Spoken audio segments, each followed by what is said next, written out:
Eu estava hoje orando à tarde, orei por você, orei pelos irmãos, e o Espírito Santo colocou no meu coração o desejo de compartilhar algo com você. Você é rebanho do Senhor. O Senhor escolheu você para estar aqui, e Ele é quem cuida de você. Pegue a sua Bíblia no Salmo 23. Eu quero compartilhar o Salmo 23. Todo mundo sabe de cor, eu acho. Se não sabe, vai aprender hoje. A vontade de Deus é que não apenas você saiba que você é amado, mas também que você creia que é amado. Nós sabemos que somos amados, mas às vezes as circunstâncias parecem dizer o contrário. Você sabe quando as circunstâncias falam algo diferente daquilo que você sabe, você tem que ficar com aquilo que você crê e ignorar o que as circunstâncias dizem, porque Deus não prova o amor dele para conosco nas circunstâncias. Deus prova o seu amor para conosco pelo fato de ter Cristo morrido por nós quando nós éramos ainda pecadores, inimigos dele. E se naquele tempo ele enviou Cristo para morrer por nós quando nós éramos inimigos, imagina o que ele fará por você agora que você se tornou filho dele, parte da família. Se ele deu o máximo quando você era inimigo, o que vai faltar para você agora que se tornou filho na família de Deus? O salmo começa: o Senhor é o meu pastor. De todas as alegorias e ilustrações que o Senhor nos dá na Bíblia para descrevê-lo, talvez você não saiba disso, mas a mais frequente é a ilustração do pastor. O Senhor tem especial, está dando microfonia, alguma coisa está acontecendo aqui. O Senhor tem especial apreço em nos ver como seu precioso rebanho, e Ele como pastor que está cuidando e alimentando o seu rebanho. E o texto diz: o Senhor é meu pastor, nada me faltará. Esse nada me faltará cobre todas as coisas. Quando você for confessar esse salmo, você pode acrescentar aqui o que você estiver precisando, porque está incluído aqui. Então eu sempre gosto de dizer lá em Goiânia, a gente vai confessar esse salmo, os irmãos ficam um tempão confessando, porque eu faço questão que você enumere: o Senhor é meu pastor, não me faltará. O que não te faltará? Não me faltará alegria, não me faltará unção, não me faltará revelação, não me faltará palavra, mas também não faltará suprimento, não faltará saúde. Mas se houver doença, não faltará cura. Se houver luta, não faltará vitória. Se houver ataque, não faltará força, porque o Senhor é o meu pastor. É preciso ter o seu coração cheio da palavra, porque essa é a verdade. O Senhor é o meu pastor, nada, absolutamente nada vai faltar para você. Ele é o seu supridor. Essa é uma igreja abençoada. Nada vai faltar aos irmãos. Amém, meus irmãos? E é preciso começar a falar. Eu e o pastor Ricardo estávamos conversando agora mesmo sobre a importância da confissão, não é? Não existe fé calada. A maneira como você expressa fé é falando. Muitos querem fazer coisas para expressar fé, mas a maneira bíblica neotestamentária de você ministrar o espírito da fé é falando. Paulo diz: eu criei, por isso falei. Então é preciso falar, mas não é um falar confiado na sua palavra, não. É um falar confiado na promessa de Deus.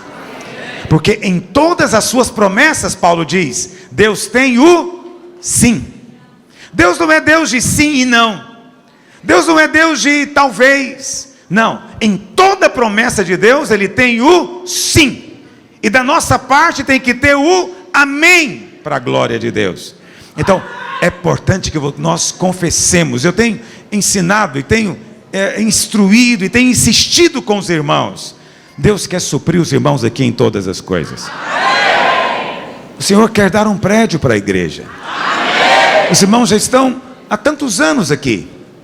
Quantos anos já estamos aqui? Muitos anos, 14 anos, 15 anos, muitos anos. Já chegou o tempo de ter o prédio de vocês aqui. Mas Deus vai dar para você quando você começar a se levantar e falar. Eu creio, por isso eu falo. Não estou sugerindo que o pastor Almir vai sair daqui e fazer uma dívida enlouquecida em algum lugar. Não, não. Ele não vai fazer. Ele vai crer. Ele vai crer. E a maneira de crer é falando. Precisamos de falar uns para os outros, confessar uns para os outros, dizer uns para os outros, escrever uns para os outros, continuamente dizer: o Senhor está nos enviando lugar, há um lugar preparado. Eu quero dizer para você hoje, em nome de Jesus, há um lugar preparado para você. Porque aquele que é verdadeiramente o nosso pastor está cuidando de nós. E você não vai ter que ficar pulando de um prédio para o outro, porque nada vai faltar para você. Eu quero liberar uma palavra sobre você hoje, no nome de Jesus. Os irmãos vão ter um prédio lindo nessa cidade. E vai ser um lugar que nós vamos nos alegrar e celebrar juntos. E presta atenção, não vai demorar, o Senhor vai abrir portas diante de você. Aquele que tem as chaves de Davi já está abrindo portas diante dos irmãos. Agora, como é que você responde a isso? Falando. Não pode ser: o pastor Aloysio falou. Não, agora é você que vai falar. Você que vai dizer. Porque Jeová Raá, no hebraico, o Senhor nosso pastor, cuida de nós e nada nos faltará. Isso significa que Ele vai nos suprir. Quando dizem amém? Mas o texto continua, verso 2: Ele me faz repousar em pastos verdejantes. Interessante que o texto não diz: Ele me faz comer os pastos verdejantes. Ele não diz, o texto diz que Ele faz repousar. Mas é óbvio que a ovelha vai comer. Por que então aparece a primeira palavra repousar? Porque aqui tem um princípio chave, se você quer receber de Deus. As coisas de Deus são recebidas e desfrutadas no descanso. No descanso. Se sua alma está tumultuada, atribulada, angustiada, você não consegue se alimentar. Você pode estar em qualquer lugar, nada vai acontecer. É interessante, como você vê, os dois salmos mais conhecidos da Bíblia, eles começam assim. Como é que é o Salmo 91? O que habita no esconderijo do Altíssimo faz o quê? Ele descansa à sombra do... E porque ele descansa, ele faz o quê? Diz, ele fala: o Senhor é o meu refúgio, o meu baluarte. Porque ele descansa, ele fala. E quando ele descansa, ele pode enumerar tantas bênçãos que ele tem em proteção. Não me assustarei do terror noturno, nem da peste que voa de dia, nem da mortandade que assola o meu dia. Cai o mil ao meu lado, 10 à minha direita, não me assustarei. Por quê? Eu estou descansando na sombra do Onipotente. Quando é que a igreja é alimentada? Quando é que você é nutrido em Deus? Quando você aprende a entrar no descanso. O descanso, a paz, é o sinal de que você compreendeu o Evangelho. Presta atenção, nós estamos ensinando para você. Pastor Almir tem ensinado aqui. Algumas vezes ele estimula você a me ouvir na internet, não é, Pastor Almir? Quantos têm compreendido a mensagem? Pastor, qual que é a evidência? Qual é o sinal de que realmente alguém está entendendo? Eu vou te dizer qual é o sinal. Romanos 5 diz: justificados, pois, pela fé, tenhamos o quê? Tenhamos o quê? O sinal é paz. Se depois de ouvir a palavra, você respira fundo e fala: puxa, que maravilha, estou me sentindo em paz com Deus. Se você sente paz, é sinal de que o Evangelho explodiu no seu coração. Lá em Goiânia, agora nós estamos fazendo um jejum, 21 dias orando em línguas. 21 dias orando em línguas, estamos enfatizando orar em línguas.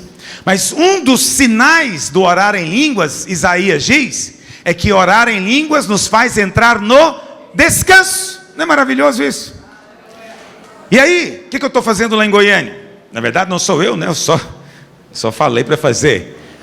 Então nossos pastores estão sentando com cada líder individualmente, e fazendo só uma pergunta para ele: você está em paz liderando? Quando você vai para a célula, você vai em paz? Há alegria no seu coração? Quando você faz o compartilhamento, quando você se reúne com os irmãos, a paz. Sabe o que tem acontecido lá em Goiânia? Tem havido uma erupção. Algo está em ebulição. Nossos cultos têm sido tão poderosos que a gente começa o culto, parece que imediatamente há uma inundação de poder de Deus no meio dos irmãos. Sabe por quê? Nós estamos descansando em pastos verdejantes. E aí, quando há descanso, quando há paz, a célula multiplica, a ovelha se alimenta, a ovelha é fortalecida.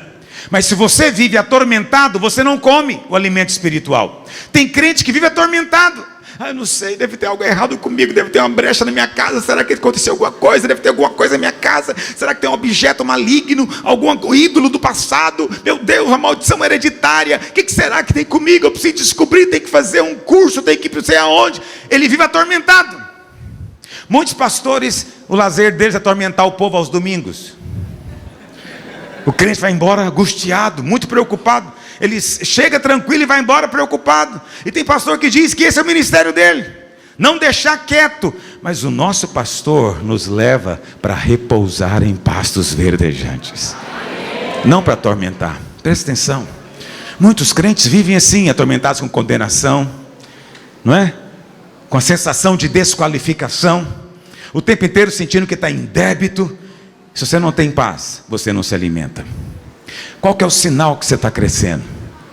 É se você tem paz. Porque a ovelha só come se ela estiver repousando. Quantos entendem o que eu estou dizendo? Amém. Mas não para aí. Olha o que diz o verso seguinte, na segunda parte do versículo. Ele me faz repousar em pastos verdejantes e depois me leva para junto das águas de... Então, olha a palavra de novo. Na primeira parte diz, me faz repousar, e agora me leva para junto das águas de descanso. No original poderia ser traduzido como águas tranquilas. Não é água parada. Está me ouvindo? Não é água parada. Água parada é cheia de parasita. Água parada é cheia de mosquito, malária, febre amarela, chikungunya, dengue. É o inferno a água parada. Ele não leva para água parada, ele leva para águas tranquilas. É corrente, mas é corrente tranquilo. O rio do Espírito dentro de você são águas tranquilas. Está entendendo o que eu estou dizendo? Esse é um critério para você entender. Lá em Colossenses 3,17 diz que a paz de Cristo, ela é o árbitro. Seja a paz de Cristo o árbitro nos vossos corações. O que significa árbitro? Árbitro significa o quê? Juiz, aquele que decide. Então, não faça nada sem paz. Está me entendendo? Não faça nada sem paz. Mas deixa eu explicar algo para você. Muitos irmãos, quando me ouvem falando isso, eles pensam assim: gente, eu preciso antes ter paz para fazer isso aqui. Eu preciso ter paz para fazer aquilo ali. Não é isso que a Bíblia diz. A Bíblia diz que nós vivemos em paz. A paz é a sua realidade permanente. O sinal é se você perdeu a paz. Porque a paz você tem ela o tempo inteiro. Mas alguns inverteram. Ele fica sem paz o tempo inteiro. Aí ele quer ter paz para fazer algo. Não é esse o princípio bíblico. É o contrário. Eu vivo em paz. Todos os dias eu estou em paz. Eu cheguei aqui em paz. Mas de repente, é preciso decidir alguma coisa. Eu preciso ver se a paz continua. Porque se perdeu a paz, eu paro imediatamente. Eu digo para você, não importa o que você está fazendo. Se a paz foi embora, pare. Se as águas ficaram turbulentas, pare. Porque as águas para as quais o Senhor nos leva são águas tranquilas. Quantos estão acompanhando o que eu estou dizendo? Você não tem que ser inteligente, culto, formado na faculdade para ouvir de Deus, não. Qualquer um de nós pode aprender rapidamente a perceber o sinal de Deus. Qual que é o sinal de Deus? Águas tranquilas, águas serenas. Se de repente tumultuou tudo na sua alma, não faça nada, não é? Eu sempre encontro pessoas que querem me oferecer coisas, mas eles chegam na pressão. Pastor, é o seguinte, é promoção, mas é o seguinte, é só hoje. Na semana que vem não segura o preço, amanhã vai ser outro preço, tem que ser hoje. Eu falo, então esquece, estou fora, eu sou um sujeito do amanhã. Eu sou um cara do futuro. Se amanhã já não tem mais nada, então não é para mim. A minha parte ainda virá. Né? Mas normalmente no outro dia ele fala: pastor, prorrogaram, mas é só hoje. Eu falo: eu sou do futuro, já te falei que eu sou do futuro. Porque eles querem que você faça sem perceber a paz. Esse é apenas isso. Não importa a situação, se é um negócio, entendeu? Se é um empreendimento, se você vai comprar alguma coisa, não importa o que seja, um relacionamento, a questão é: as águas estão tumultuadas ou o rio está fluindo mansamente? O Senhor só leva você para águas tranquilas. Só percebemos a direção de Deus com águas tranquilas. Mas pastor, eu tenho que fazer, se eu não fizer... Não, você não tem que fazer. Você pode descansar no Senhor. Ele vai trabalhar por você. Quantos dizem amém? Amém. Depois o texto diz: refrigera-me a alma. Esse verbo refrigerar aqui também poderia ser traduzido como curar, ou até restaurar. Tem uma versão que diz: restaura-me a alma. E a palavra alma também pode ser vida. Isso significa que quando você, presta atenção, olha o resultado disso tudo.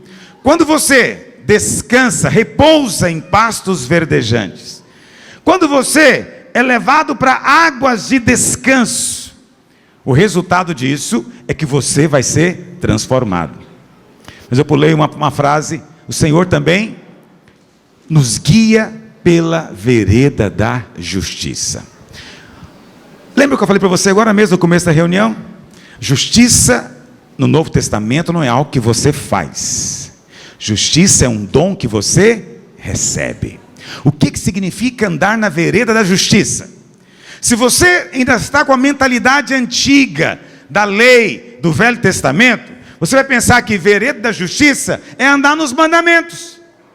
É ficar o tempo inteiro preocupado se você está certo, se está errado, se estou fazendo certo, fazendo o suficiente, se o que estou fazendo, será que isso aqui é justo ou é injusto?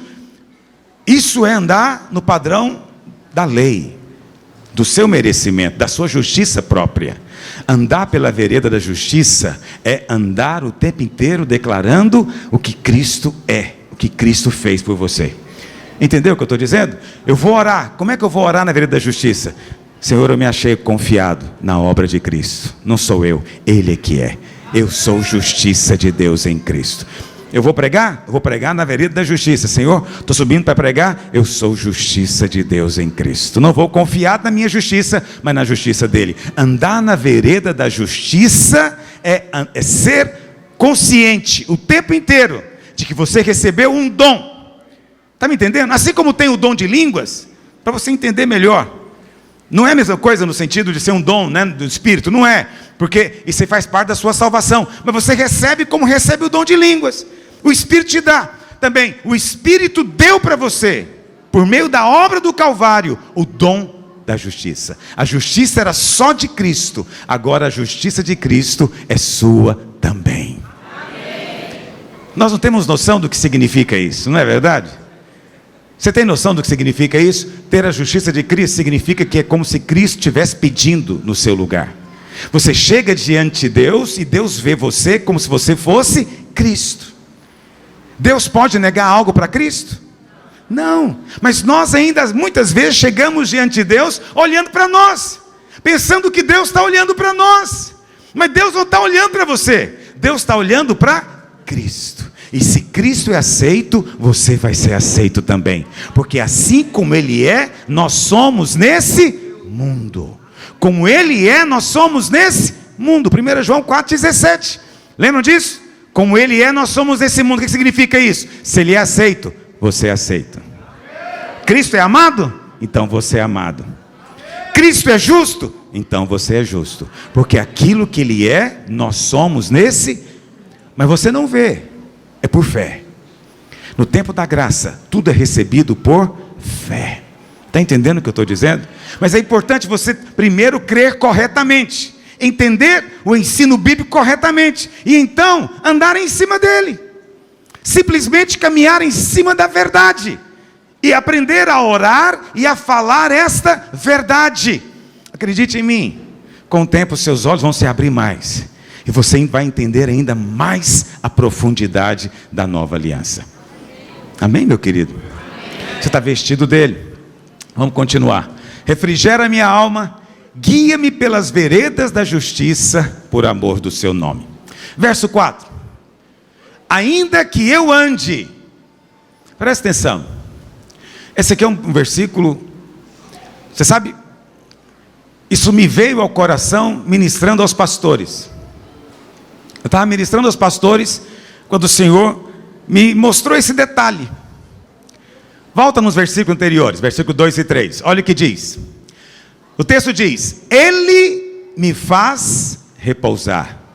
Depois diz: Ele me leva para as águas de descanso.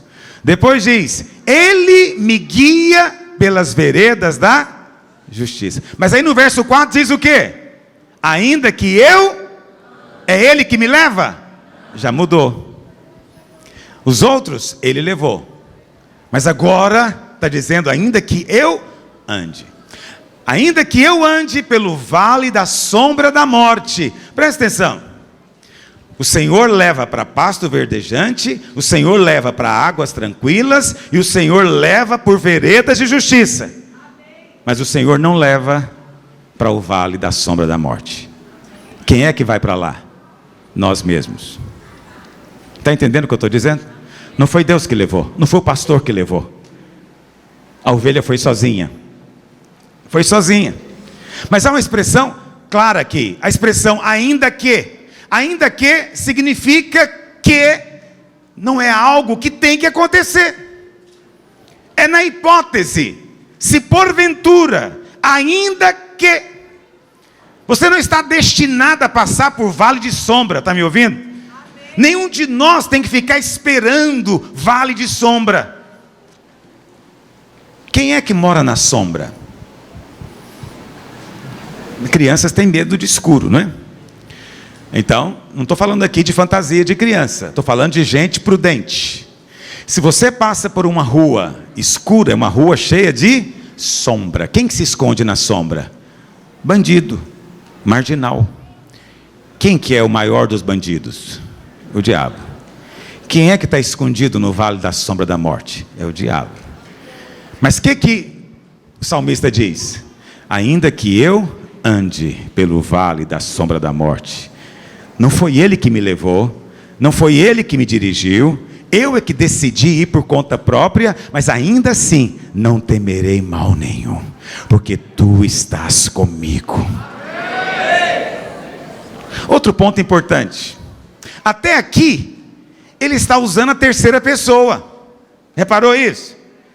Ele me faz repousar, Ele me leva para as águas de descanso, Ele me guia por veredas de justiça.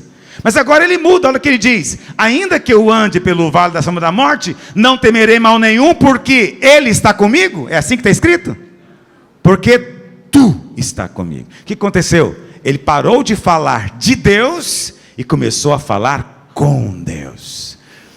Há momentos que você pode falar de Deus. Eu estou aqui falando de Deus para você. Mas no dia que você passa pelo vale da sombra, é hora de você falar com Deus. Mas esse é o dia que o diabo mais acusa. É verdade ou não é? Esse é o dia da acusação. Esse é o dia da condenação. Qual que é o raciocínio que muitos ensinam? Você arrumou confusão, agora você resolve. Não adianta querer orar não. Por que você não orou antes de fazer essa bagunça? E muitos de nós pensamos que estamos condenados a ficar num vale de sombra, cheio de morte, porque fomos nós mesmos que fomos. Não está. Eu quero te dizer quem é o seu pastor. O seu pastor é aquele que larga as 99 e vai no vale da sombra da morte buscar aquela ovelha que se perdeu. Esse é que é o seu pastor. Ele deixa as 99, mas não deixa você.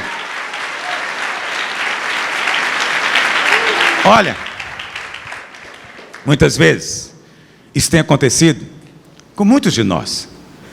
Nós pensamos que desviamos tanto, aprontamos tanto, que agora nem adianta clamar, que Deus não vai ouvir.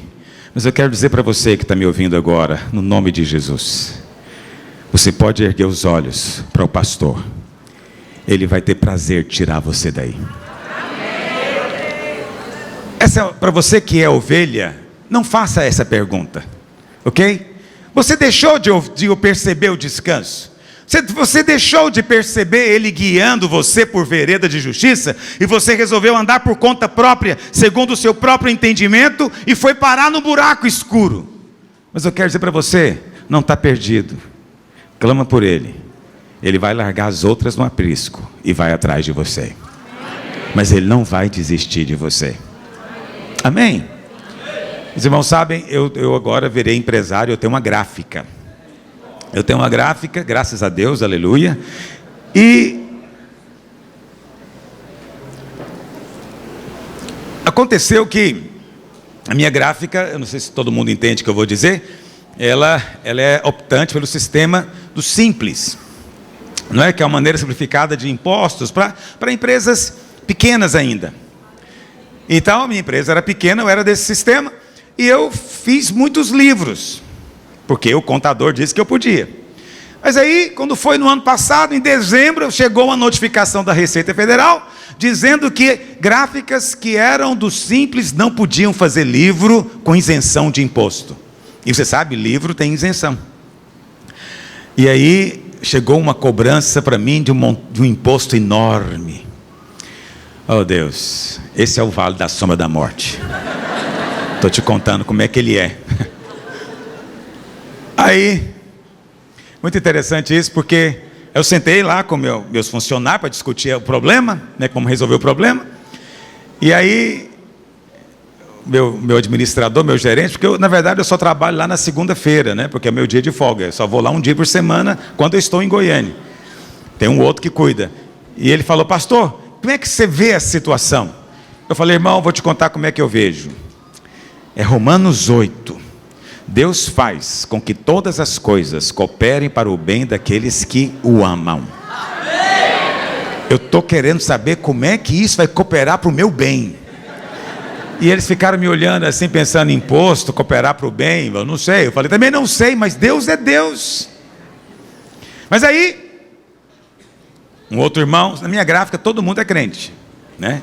Da videira, até porque não tem muita escolha também, mas não, brincadeira, tem escolha sim, ele pode escolher outra igreja.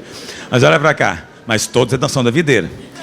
E aí, o irmão falou: porque alguém na gráfica comentou: será que o pastor Aloísio ouviu de Deus quando comprou essa gráfica? Pois é, pastor, o que você diz? Eu falei: ainda que eu ande pelo vale da sombra da morte, Ele não vai me largar na mão. E é o seguinte, agora já foi. Agora que eu estou no buraco, não adianta discutir como é que eu cheguei aqui. Eu vou clamar para Ele, é Ele que vai me tirar, não tem outro para tirar, só Ele.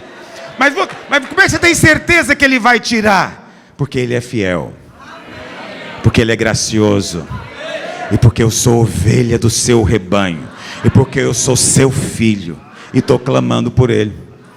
Até hoje não resolveu, mas eu estou numa paz. Não resolveu, não sei o que vai acontecer. Não foi só eu, foi gráficas do Brasil inteiro. Mas eu estou em paz. Sabe por que eu estou em paz? No final, eu vou olhar para trás e vou dizer: até lá, a sua mão me guiou. Sua bondade me guiou. Quantos dizem amém? Amém. Muitas vezes, nesses momentos que você mais vê a acusação. Você sabe? A acusação, ela acontece de muitas formas. A acusação acontece quando você erra. Essa é a mais fácil de perceber. Você errou, vem a acusação imediatamente. Muitos até querem concordar com o diabo. Olha para cá, mesmo que você tenha errado, pecado, você não deve aceitar a condenação do diabo. Você tem que se levantar e dizer: eu sou justiça de Deus em Cristo. Eu sou lavado pelo sangue do Cordeiro. E dos meus pecados Ele não se lembra.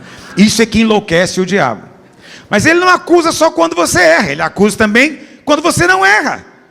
Você não fez nada, mas está sentindo mal.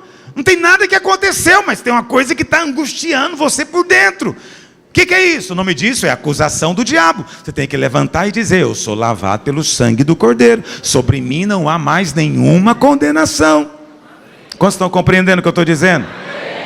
Mas há um outro tipo de acusação, que é justamente nessas circunstâncias, quando parece que você não ouviu de Deus, você desviou do projeto central, e você saiu fora da estrada, e agora a situação complicou, e você quer clamar a Deus, mas o diabo fala: não adianta clamar não, ele não vai te ouvir. Foi você que arrumou essa confusão. Para que você foi inventar de fazer isso? Para que você foi inventar de ir nesse rumo? Agora você aguenta. E você quer clamar a Deus, mas ele fica falando na sua mente: não adianta, ele não vai te ouvir. Você derramou leite, agora limpa. Mas é nessa hora que você precisa lembrar o quanto você é amado e declarar esse versículo: ainda que eu ande pelo vale da sombra da morte, não foi ele que me levou, eu estou andando, não vou temer mal nenhum, porque a tua vara e o teu cajado me consolam. Tu estás comigo. Tu estás comigo. Está escuro, eu não estou vendo, mas eu me recuso a ter medo, porque tu estás comigo. Eu sei que tem alguém escondido na sombra, mas tu estás comigo. Amém, meus irmãos? Agora, o duro é quando acontece uma sequência de coisas, não é verdade? Isso é que é terrível. Outro dia eu estava ministrando lá em Goiânia, e eu contei a história de Paulo. Eu não vou ler com você, eu vou contar, porque o texto é longo. Mas lá em Atos, no capítulo 28, né, 28 não. Lá em Atos, a Bíblia fala que Paulo resolveu aos gentios. Mas de repente, Paulo resolveu que ia ser apóstolo para os judeus. E ele resolveu voltar para Jerusalém. A Bíblia fala então que ele pegou um navio, presta atenção no que eu vou te contar. Ele pegou um navio, chegou em Cesareia. Lá em Cesareia, reunido com os irmãos, um profeta chamado Ágabo pegou a capa de Paulo e fez uma encenação. Amarrou a capa, né? Bateu na capa e falou: assim vão fazer com o dono dessa capa. Era Paulo. Aí os irmãos disseram o quê? Não vai não, Paulo. Isso é Deus te falando, rapaz. Não vá para Jerusalém. O pau vai quebrar lá. A coisa vai complicar muito. Olha quem sou eu para discutir com Paulo. Mas olha as evidências. Ele foi mandado para os gentios, mas resolveu ir agora para os judeus em Jerusalém. Chega um profeta que fala: se for, vai apanhar e vai sofrer. Se fosse você, iria? Eu voltar para casa, primeiro ônibus, em paz. Mas Paulo falou o quê? Eu vou. Estou preparado para sofrer até morrer. Vamos embora. E foi para Jerusalém. Chegou em Jerusalém. Olha que coisa estranha. Os irmãos disseram para ele: olha, tem 40 homens aí que fizeram um voto de matar você. Aí eu ia embora de novo. 40 querendo me matar, eu ia embora. Fizeram um voto de que vão te matar. Faz o seguinte, disseram para Paulo: entra no templo, né? Faz um voto. E Paulo fez o que ele mesmo condenava. Ele entrou no templo, rapou a cabeça, fez uma oferta. Mas quando saiu, alguém reconheceu: é ele, é esse sujeito que fala mal do templo e da lei. E pegaram Paulo e bateram em Paulo. Quando estava para morrer, a polícia, soldados tiraram, né, polícia, soldado, tiraram Paulo e levaram para a cadeia. Lá na cadeia foi levado a julgamento. Paulo estava para ser libertado da cadeia. Ele falou: não, eu quero apelar para o Supremo. Igualzinho no Brasil. Vou apelar para o Supremo. Eu quero ir para Roma. Roma era a capital do império. E aí o governador falou: então vai para Roma. Aí Paulo pega o navio. Você vê que só aconteceu coisa complicada até agora, não é verdade? Paulo pegou o navio e aconteceu o quê? O navio afundou. O navio afundou. Presta atenção. O profeta falou: não vai. Chega em Jerusalém, te conta que 40 homens querem te matar. Você estava para ser solto, inventou de apelar para Roma. Entra no navio, o navio afunda. Não terminou a história não. O navio afundou, eles foram parar numa ilha chamada Malta. ok? Lá em Malta, Atos 28 mesmo, eu estava com receio de não ser, mas é. Lá em Malta aconteceu o quê? Estava todo mundo, né, se agarrando um pedaço de madeira do navio, foram parar na ilha. Aí estavam com muito frio. Aí eles se ajuntaram, porque ninguém morreu, ajuntaram para fazer uma fogueira. Olha o que diz a Bíblia. Atos 28, verso 3. Tendo Paulo ajuntado e atirado à fogueira um feixe de gravetos, uma víbora, fugindo do calor, prendeu-se-lhe a mão. Presta atenção. Para melhorar a situação, na hora que ele acaba o naufrágio, que ele vai nadando, chega na ilha, molhado com frio, vai acender a fogueira, o que acontece? Uma cobra venenosa picou ele. Isso é igualzinho, imagina, vamos imaginar um dia seu. Você acorda de manhã, sentindo a garganta arranhando. Pega o carro, no meio do caminho, o que acontece? Bate o carro. Mas você não desiste, chega no trabalho. Quando chega no trabalho, seu chefe fala: para você eu tenho uma boa notícia e uma má, qual que você quer ouvir? Você falou: ah, meu Deus. Aí o chefe falou: a empresa faliu, você está desempregado. Aí você volta para casa, a mulher fala: ainda bem que você voltou mais cedo, o Juninho está com pneumonia. Como é que você termina um dia? Meu Deus, o que está acontecendo? Né? Aí você vai falar: o inferno se levantou, onde é que está a brecha na minha vida? Deve ter uma brecha. O que eu fiz? É o dízimo, deve ser o dízimo. Pastor miserável, me amaldiçoou. Só pode ser isso. O que foi que eu fiz? Não é verdade? Porque o pau quebrou num dia, não teve jeito. Esse é Paulo. Agora, eu quero te dizer que essa conclusão sua não é de Paulo, é dos bárbaros. Olha o que diz o texto, verso 4. Quando os bárbaros, bárbaro é como se fosse índio naquela época, quando os bárbaros viram a víbora pendente na mão dele, disseram uns aos outros: certamente este homem é um assassino, não vale nada. Por quê? Olha o tanto de coisa que aconteceu com ele. O navio afundou e chega aqui, a cobra pega. Isso é Deus que não está deixando ele. O pecado dele achou ele, finalmente. A Bíblia fala que eles ficaram olhando para Paulo, esperando Paulo começar a espumar a boca e cair morto, porque era assim que acontecia com todo mundo que era mordido. Mas a Bíblia fala que olha o que diz. Onde é que eu parei aqui? Olha o que diz, verso 5. Porém ele, Paulo, sacudindo o réptil no fogo, colocou a cobra no fogo com calma. Não sofreu mal nenhum, mas eles esperavam que ele viesse a inchar ou a cair morto de repente. Mas depois de muito esperar, vendo que nenhum mal sucedia, mudar de teologia. Falou: não, ele é que é Deus.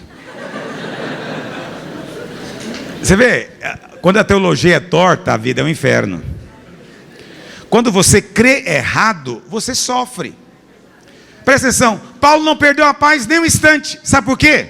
Não são as circunstâncias que me contam a respeito de Deus. Sou eu que conto para as circunstâncias quem é Deus. Mas muitos irmãos acham que as circunstâncias estão falando de Deus, que as circunstâncias é que provam o amor de Deus. Não, Romanos 5 diz o quê? Verso 4, que Deus prova o seu próprio amor para conosco. Como é que Ele prova? Ele prova pelo fato de ter Cristo morrido por nós, quando nós éramos ainda pecadores. Então, não olhe para as circunstâncias, olhe para Cristo, olhe para a cruz, olhe para o sangue de Jesus, olhe para o Calvário. Entende? Agora, quem vive com base no merecimento, na justiça própria, quando tem uma sequência de coisas desse tipo, ele fica numa crise profunda, ele perde a paz completamente. Mas Paulo não perdeu a paz em nenhum instante. Eu fiquei pensando que se uma cobra grudar no meu dedo, eu acho que eu saio gritando. Ah! Não é assim que você faria? Paulo não. Grudou no dedo, ele olhou, colocou em cima do fogo, ela soltou, ele sentou e continuou lá se esquentando. Paulo ficou em paz. Sabe por que ele ficou em paz? Porque ele tem um pastor que cuida dele. E ainda que ele estivesse andando por um vale escuro, o Senhor continuava com ele. O Senhor não deixava. Mesmo que ele tivesse ido, ainda que eu não possa afirmar isso, mas ainda que ele tenha ido fora da direção de Deus, eu não sou capaz de afirmar isso, mas às vezes parece, ainda que tenha sido, ele estava em paz. Sabe por quê? Porque mesmo assim, a mão do Senhor será comigo. Mas você só tem fé para crer nisso, se você crê que a sua justiça é Cristo, que você não anda por merecimento. Quem anda por merecimento, numa sequência de eventos, ele vai começar a questionar: eu tenho que melhorar muito como crente. Só crentes muito fiéis vivem uma vida assim, tão boa. Todos nós podemos passar por lutas, mas aquele que vive pelo merecimento, ele não tem paz. Não tem paz. Mas aquele que crê que a sua justiça é Cristo, aquele que crê que já foi lavado e perdoado, justificado por fé, ele anda em paz na presença de Deus. Ele fica esperando para ver o que vai acontecer. Deus transforma tudo em bênção. Diz a Bíblia que os bárbaros ficaram tão impressionados com Paulo, que trouxeram os enfermos para Paulo orar. E a Bíblia fala que todos foram curados. Paulo ficou 3 meses na ilha, todo mundo converteu, até o governador converteu. Foi um avivamento. Parece que Deus não queria Paulo lá em Jerusalém mesmo. Queria ele talvez aí em Malta, no meio de bárbaros. Porque Paulo chegava no meio dos bárbaros, a unção fluía. Ele chegava em Jerusalém, o pau comia. É tudo uma questão de... Entende o que eu estou dizendo? É uma questão complicada. Eu não estou aqui discutindo Paulo, pelo contrário. Apenas te dizendo que às vezes nós fazemos coisas segundo o nosso entendimento. Mas mesmo nesses dias, confia na graça de Deus. Amém? Volta lá para o Salmo 23. Olha o que a palavra de Deus continua dizendo.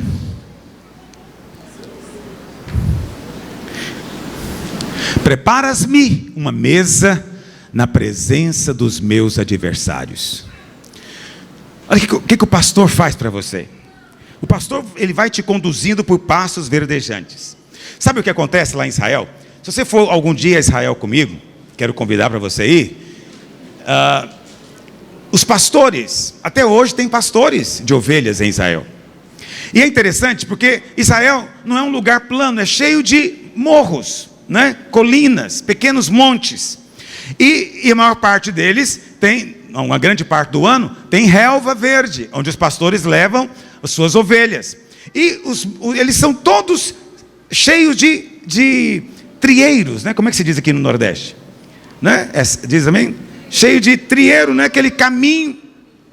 Mas é interessante porque o trieiro não vai subindo reto para cima do monte, não. Ele vai dando volta no monte em espiral. Entende o que eu estou dizendo? Sabe o que é espiral, né? Ele vai dando volta e subindo, dando volta e subindo, dando volta até que chega no topo. Agora, você sabe como é que o pessoal lá em Israel chama esse caminho? Chama de vereda da justiça. Eles chamam de vereda da justiça, porque é o caminho que o pastor conduz a ovelha até o topo do monte. Por que ele faz assim? Por que é em espiral? Porque nós sempre passamos pelo mesmo ponto, mas sempre num nível diferente. Nós às vezes caminhamos e voltamos a um mesmo teste, mas num nível diferente. Os testes não mudam, os testes são os mesmos. Você vai ter testes de fé, você vai ter testes de fidelidade, você vai ter testes de perdão, você vai ter testes de todos os tipos. As provas fazem parte, não é? Do exercício da virtude cristã, mas olha, nunca é no mesmo nível. O pastor vai te conduzindo até chegar lá em cima. Quando as ovelhas estão em cima, o que o pastor faz? Ele dá uma comida especial para elas. Normalmente são frutas silvestres, ok? Frutinhas parecidas com morango, cereja, frutas vermelhas. O pastor reúne tudo isso à medida que sobe, e quando chega lá em cima, ele dá uma comida especial para elas. Só que é no lugar mais visível, é na presença dos adversários. Todos nós gostaríamos de comer do Senhor, porque o Senhor é que é o nosso alimento. Todos nós gostaríamos de comer do Senhor longe do inimigo, não é verdade? Todos nós queríamos comer longe do inimigo. Mas agora eu vou contar uma novidade para você. Deus faz questão de fazer a mesa para você comer na frente do inimigo. É na frente do inimigo. Pastor, como é que é isso? A coisa é muito simples. Às vezes você está doente, está sentindo o sintoma da doença, está sentindo a dor da doença. E significa o quê? Que o inimigo está atacando você. E na presença do inimigo, você vai receber uma mesa preparada pelo Senhor. O pão e o vinho vai ser colocado para você. E o pão dos filhos será liberado na sua vida. Mas ainda o sintoma está lá. Ainda a dor está lá. Ainda a aflição no seu corpo está lá. Essa é a prova que o inimigo está por perto. Está ao derredor. Mas é nesse momento que você tem que comer do Senhor. É nesse momento que você vai provar a vitória. Nos dias de Davi, quando um rei vencia a batalha, ele levava o rei derrotado e o prendia. E eles faziam uma refeição de celebração diante do exército ou do general derrotado. Esse era o costume. Presta atenção, essa é uma verdade espiritual. O diabo, ele anda, diz a Bíblia, ao derredor. Mas há um momento em que ele resolve atacar. Acredite em mim, na hora que o inimigo ataca, a provisão de Deus está à sua disposição. A mesa do Senhor está colocada para você. Depois diz mais: unges-me a cabeça com óleo, o meu cálice transborda. Unges-me a cabeça com óleo. Deixa eu falar, estou lembrando de uma coisa aqui, sobre adversários. Porque é interessante que o adversário está ao derredor. Você pode achar, pastor, mas é muito estranho você dizer que o adversário está ao derredor. Bom, você sabe, não sou eu que diz isso. Quem diz isso é Pedro. Por gentileza, 1 Pedro capítulo 5, verso 8, perdão. Vamos ler o verso 7 primeiro. 1 Pedro 5, verso 7, olha o que diz. Pedro está dizendo: lançando sobre ele toda a vossa ansiedade. Ou seja, não perca a paz, guarde a sua paz, viva no descanso. Com base em quê? Ele tem cuidado de você, ele é o seu pastor, nada vai faltar a você. Sede sóbrios, vigilantes e sóbrios em relação a quê? A não deixar que a ansiedade tome. Por quê? O diabo, vosso adversário, anda onde, meus irmãos? O diabo anda em derredor. Como o quê? Como o leão que ruge, procurando alguém para devorar. Presta atenção. O texto está dizendo que o diabo, ele é como um leão. Não diz que ele é um leão. Diz que ele é como um leão. O único leão é o leão da tribo de Judá. Amém? Porque ele é que é o rei, o leão da tribo de Judá. Mas suponha que o diabo seja um leão também. Aí o texto diz: um leão que ruge procurando alguém para quê? Presta atenção. Eu não sei se você vê Discovery Channel. Eu vejo Discovery Channel. E um lazer que eu tenho há muitos anos é ver bicho. Gosto de ver bicho na televisão. E eu já vi muito documentário de leão. E eu quero dizer para você, quando o leão está querendo devorar, ele não ruge. Me tornei entendido de leão. Leões não rugem quando ele está querendo comer. Se ele está com fome, querendo devorar a presa, ele não ruge. Como é que funciona? Normalmente nem é o leão que caça, é a leoa, mas o leão caça às vezes também. Se o leão vai caçar, ele chega muito furtivamente, ele pisa tão suavemente que não dá para ouvir a folha seca debaixo da pata dele. É silencioso, até que ele se aproxima o suficiente da presa, que não tem chance dela escapar. Por que ele faz isso? Porque se ele rugir, o que acontece com a zebra, com o antílope? Eles saem correndo, porque eles não são bobos. Sai correndo. Agora o leão também, não sendo bobo, ele não vai rugir. Por que o diabo ruge antes de atacar? Porque ele sabe que não pode pegar você. Ele sabe, não tem chance. Então, por que ele ruge? Para tentar assustar você. Para que talvez o medo derruba você. Eu não sei se você já viu um vídeo no YouTube de umas cabras que elas se assustam e desmaiam. Vocês viram isso? Alguém já viu isso? Alguém já viu? Ricardo que vê tudo, já viu isso? É um negócio impressionante. Tem umas cabras e elas estão lá pastando e de repente o pastor faz um barulho, elas caem de perna para cima. Impressionante. O medo leva ela a desmaiar. Ovelhas podem desmaiar de medo. Está me ouvindo? O que o diabo faz? Ele só ruge para amedrontar você. Esse avião vai cair. Esse carro vai quebrar. Você vai pegar uma gripe uma hora dessa, H1N1. A chikungunya vai te pegar. E aí você vive com o quê? Com medo. Lá em Goiás agora, o estado de Goiás tem 7 milhões de habitantes. 7 milhões. Teve 8 casos de H1N1. 8 casos. Está em pânico, todo mundo em pânico. Ai meu Deus, o que nós vamos fazer? E todo mundo não sabe o que faz. Os filhos saem de casa, não abrem a janela. 8 casos. Como lá em casa tem um Salmo 91. Eu não tenho medo. Sabe por que eu não tenho medo? Porque é o diabo rugindo. Porque como ele não pode pegar você, quem sabe ele pode te assustar o suficiente para morrer de medo. Mas há uma outra razão porque o diabo ruge. Eu vi esse tempo atrás um pregador dizendo, e é verdadeiro isso também. A Bíblia fala lá em Provérbios 19:12, que como o bramido do leão, assim é a ira do rei. Como o bramido do leão, assim é a ira do rei. Quando o diabo ruge, então também pode significar que ele está tentando imitar o rei. E aí quando você ouve o bramido, você pensa, é Deus que está irado comigo. É Deus que está nervoso comigo. Esse é um engano que o inimigo faz muitas vezes para prender o crente. É convencer o crente de que Deus não está muito contente com ele. Deus não está feliz com ele. Deus deve estar irado com ele.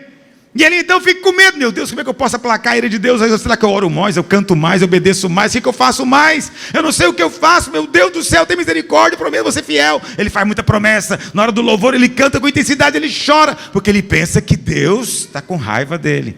Quero contar para você, toda a ira de Deus foi colocada lá no Calvário. Cristo levou toda ela. Quando Deus olha para você, é só para liberar graça. Só para liberar graça. Tem irmãos lá na videira, quando eu comecei a falar desse assunto, eles ficaram indignados comigo. Eles diziam, pastor, agora tudo é assim, só coisa boa, só coisa boa, só coisa boa. Eu falei, se você quer coisa ruim, você vai ficar do lado de lá. Do lado de cá é só coisa boa. Porque o pastor está cuidando de você. Aí nós fizemos algumas confissões da palavra. Eu não sei se os irmãos estão fazendo também aqui. Fizemos um livretinho de confissões da palavra. Estamos fazendo todo semestre. E aí, alguém chegou e falou para mim, pastor, você voltou agora com a caixinha da promessa? Eu falei, mais moderno, agora é um livreto. E aí ele falou, pois é, vê se escolhe versículos também aí de compromisso e seriedade, não só de promessas. O que ele queria dizer é o seguinte, pega uns versículos que falam de condenação, em vez de falar versículos que falam de justificação. Eu falei para ele, faz o seguinte, você pega os de condenação, eu pego os de justificação e promessa. Depois do final do jejum, vamos ver qual de nós dois estamos mais cheios do Espírito. É simples, porque essas pessoas querem parecer comprometidas com Deus, mas na verdade elas são às vezes instrumentos sem perceber do maligno, para trazer condenação na sua vida, para mentir a respeito de Deus, dizendo que Ele está irado com os seus filhos, quando Ele não está. Quando Ele quer derramar do orvalho do céu, da sua graça, para refrigerar a sua alma. Volta lá por gentileza, o Salmo 23. Mas aí, o texto diz, unges-me a cabeça com óleo, o meu cálice transborda. Por que ungir a cabeça? A unção, por que ungir a cabeça? Vou te dizer uma coisa, a ovelha é muito frágil, muito sensível, e às vezes junta muita mosca ao derredor da cabeça dela, e ela fica incomodada e não come, e deixa de comer. Mas quando o pastor passa o óleo na cabeça dela, aquilo afasta as moscas. As moscas são símbolos de demônios. Você sabe, um dos nomes de Satanás na Bíblia é Belzebu. Sabe o que significa Belzebu? Senhor das moscas. Jesus é o Senhor dos senhores, o Rei dos reis, mas o diabo é Senhor dos mosquitos. É por isso que os mosquitos são um problema, porque o Senhor deles é Beelzebu, Senhor das moscas. Mas quando o pastor derrama o óleo na sua cabeça, e o azeite já foi derramado, está sendo derramado sobre você, ele faz, e esse azeite, que é a unção do Espírito, ele espanta todo tipo de ataque de moscas infernais. E por que o cálice transborda? Porque o Senhor sempre extrapola a nossa expectativa. Lá em Efésios, no capítulo 3, verso 20, Paulo diz que Ele é poderoso para fazer infinitamente mais do que tudo quanto pedimos, pensamos, pedimos ou até necessitemos. Ele pode fazer muito mais. Então Ele é o Deus da superabundante graça. Não é pouca graça, é muita graça. Não é pouca unção, é muita unção. É unção que transborda. Tudo isso está à sua disposição. O seu pastor está dando para você, compartilhando com você. Quantos estão recebendo do Senhor hoje, em nome de Jesus? Vamos continuar, vamos terminar. Aí, final do Salmo, diz: bondade e misericórdia certamente me seguirão todos os dias da minha vida.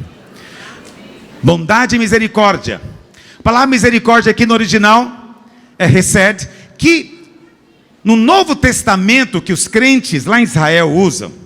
Você sabe, o Novo Testamento foi escrito em grego, mas lá em Israel, você sabe, eles falam hebraico. Então lá o Novo Testamento também é em hebraico. E a palavra graça nas nossas Bíblias, no Novo Testamento em hebraico, é essa palavra hesed. Então não é só misericórdia, é bondade e graça.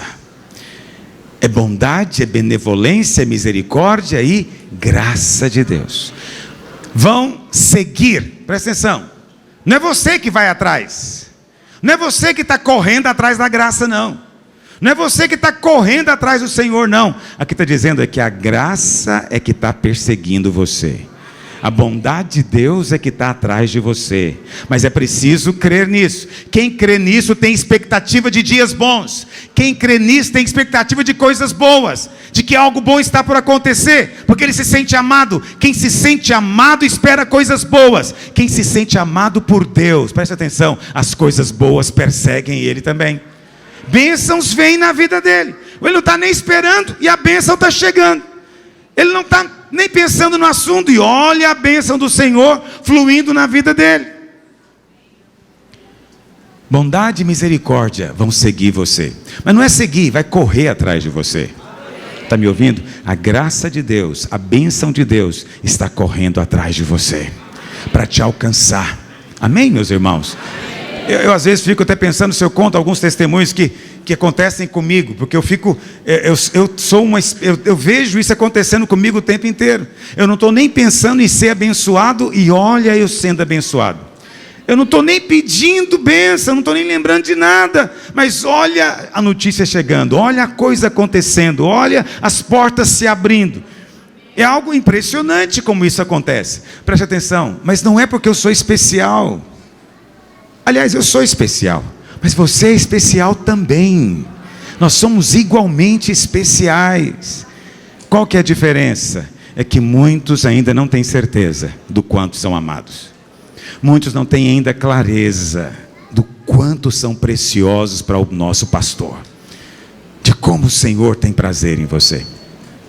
Bondade e misericórdia certamente me seguirão alguns dias da minha vida. De vez em quando? Uma raridade? Não, todos os dias. Todos os dias. Todos os dias. Acorde de manhã declarando: hoje Deus preparou algo bom para mim. Hoje algo bom o Senhor vai ter para mim. O que será que o Senhor vai ter? Qual surpresa que Ele tem para mim? É assim que Deus quer te ver vivendo. Mas muitos de nós ficamos com medo. Acordamos de manhã: meu Deus, tem misericórdia, eu estou com medo de ter um acidente, estou com medo de bater o carro, eu estou com medo de o carro ser roubado, estou sem seguro. Ô Senhor, ele está aí com medo, ele não está esperando coisas boas, ele está esperando coisas ruins. Está sempre na expectativa de que o mal virá. Preste atenção. Deus tem preparado coisas boas para você. Mas espera aí, pastor, mas às vezes acontecem coisas ruins. Quando acontecer algo ruim, apenas levante e diga: Deus vai transformar isso em bênção para mim. Mas como é possível? Não sei, mas no final das contas eu vou sair ganhando. Não posso perder, porque a bondade e a misericórdia de Deus me seguem todos os dias da minha vida. E a palavra do Senhor encerra como? E habitarei na casa do Senhor para todo sempre. Presta atenção, há unção reservada para você aqui. Aqui é a casa do Senhor. Pastor, peraí, você está dizendo que aqui é a casa do Senhor? Nós não somos templistas, esse prédio aqui não é a casa do Senhor. Não, esse prédio não é a casa do Senhor. A casa do Senhor é quando essas pedras vivas se reúnem aqui, o Espírito vai encaixando você uma na outra, e de repente tem uma habitação celestial aqui. E aí quando tem a habitação celestial, a presença da glória de Deus vem enchendo este lugar. Você já está acostumado. Você vem para cá e acha normal. Mas acredite em mim, quem não mora aqui, quem não convive nessa casa, quando chega aqui, percebe que tem um peso de glória diferente. Há algo permeando o lugar. Agora, quando nós vamos embora, a casa de Deus vai embora também. O prédio não é a casa de Deus. Mas quando nós nos reunimos, todas as vezes, nós somos casa de Deus. E Davi fala o quê? Habitarei na casa. Por quê? Bondade e misericórdia vão te seguir na casa. É na casa que a graça e a bondade se manifesta. É através do nosso irmão, é através da ministração, é através da mesa do Senhor, é através da oração, é através do louvor. A presença te envolve. É na casa.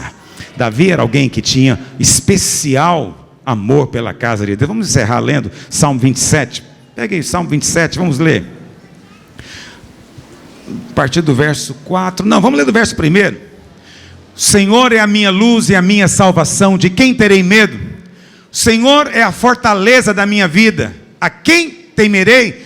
Essa é a palavra, é assim que você tem que viver e confessar continuamente. Quando malfeitores me sobrevêm para me destruir, meus opressores e inimigos, eles é que tropeçam e caem, mas eu não tropeço e nem caio, porque o Senhor é a rocha debaixo dos meus pés. Verso 3, ainda que um exército se acampe contra mim, não se atemorizará o meu coração. Presta atenção, você não deve ler a Bíblia falando: ah, meu Deus, queria tanto ser desse jeito, olha como Davi era corajoso, eu queria tanto ser corajoso desse jeito. Presta atenção, tome a palavra para você, declare ela na sua vida. É na sua vida que ela vai virar carne, que ela vai virar gente, que ela vai se expressar, que a palavra vai ser visível. Então você vai dizer: ainda que um exército se acampe contra mim, não se atemorizará o meu coração. E se estourar contra mim a guerra, ainda assim terei confiança. Mas aí, o texto que eu queria ler é esse, na verdade. Uma coisa peço ao Senhor, e a buscarei. O que ele está pedindo? Que eu possa morar na casa do Senhor todos os dias da minha vida. Para quê? Para contemplar a beleza do... 2 Coríntios 3,18 diz o quê? Todos nós somos como espelho, contemplando a glória do Senhor. E enquanto nós contemplamos a beleza do Senhor, nós somos transformados de glória em... Olha que maravilha, está no Novo Testamento. Mas olha o que Davi diz. Ele... Volta lá para o Salmo 27. Volta para o Salmo. Olha o que Davi diz. Davi diz que ele quer morar na casa do Senhor para contemplar a beleza do Senhor. Porque ele sabe que se ele contemplar o Senhor, ele vai ser transformado de glória em glória. Mas onde é que ele contempla o Senhor? Na sua casa. Onde é que você vai contemplar o Senhor? Quando nos reunimos. Quando nos reunimos, há um liberar de glória sobre a sua vida. Você não vai embora hoje como você chegou. Glória vai ser acrescentada à sua vida. E para meditar no seu templo, verso 5. Pois no dia da adversidade, ele me ocultará no seu pavilhão, na sua casa, no recôndito do seu tabernáculo, na sua casa, me acolherá, elevar-me-á sobre uma rocha. Agora será exaltada a minha cabeça acima dos inimigos que me cercam. No seu tabernáculo, ou seja, na sua casa, oferecerei sacrifícios de alegria, júbilo. Sabe o que é júbilo? É saltar de alegria. Uma oferta especial ao Senhor de júbilo. Cantarei e salmodiarei ao Senhor, porque bondade e misericórdia me seguirão todos os dias da minha vida, e habitarei na casa do Senhor para todos sempre. Quantos têm prazer na casa de Deus? Fique em pé onde você está. Vamos oferecer um sacrifício ao Senhor de alegria. Mas antes disso, ergue as suas duas mãos para o Pai. Ainda que você esteja nesses dias passando por um vale escuro, você não sabe como foi parar lá, você não sabe o que aconteceu, eu quero hoje liberar a promessa para você. O Senhor está contigo. A sua vara e o seu cajado consolam. A vara é contra o inimigo, a vara é para pelejar contra o inimigo, mas o cajado é para cuidar de você. O cajado, ele é como aquela cabo do guarda-chuva, ele tem aquela curva, e o pastor puxa a ovelha com esse cajado para perto de si. O Senhor está puxando você para mais perto dele, porque no meio da sombra você pode ter medo, mas perto do Senhor você está seguro. Amém? Erga a sua mão para o Pai. Pai, eu oro ao Senhor hoje, Espírito de Deus. Senhor, no meio da circunstância dos teus filhos, opera o teu poder. Livra, Senhor, de todo tipo de condenação. Ó Deus, toda palavra mentirosa de acusação nós fazemos calar agora, em nome de Jesus. Nós ministramos corações aquecidos, o espírito em ebulição, fervendo, o óleo na cabeça, o cálice transbordando. Ó Deus, nós aplicamos agora a tua palavra para descansar o nosso coração na tua presença, para recebermos o alimento do céu, a tua mesa que foi colocada para nós. Descansamos em ti hoje. Ó Deus bendito, que a tua palavra seja viva e alimento no nosso espírito, que contemplemos a beleza da tua santidade no meio da tua casa, envolvido nas tuas asas, na tua presença. Quebra, Senhor, toda obra do inferno e manifesta a tua glória neste lugar. De olhos fechados, vamos confessar a palavra. Repita comigo, diga: o Senhor é o meu pastor, nada me faltará. Não me faltará suprimento, não me faltará saúde, não me faltará prosperidade, não me faltará vida, revelação, unção, proteção. Ele me faz repousar, descansar em pastos verdejantes. Ele me leva para junto de águas tranquilas. A minha alma é transformada. Ele me guia pelas veredas da justiça. Diga: Ele é a minha justiça. Eu recebi o dom da justiça por amor do seu nome. Ainda que eu ande pelo vale da sombra da morte, não temerei mal nenhum, porque tu estás comigo. Tu estás comigo. A tua vara e o teu cajado me consolam. O Senhor prepara uma mesa para mim na presença dos meus adversários. Diga: minha cabeça é ungida com o óleo. Diga: a unção permanece em mim. O Espírito de Deus está sobre mim e o meu cálice transborda. Bondade e misericórdia certamente me seguirão todos os dias da minha vida, e habitarei na casa do Senhor para todos sempre. Aleluia.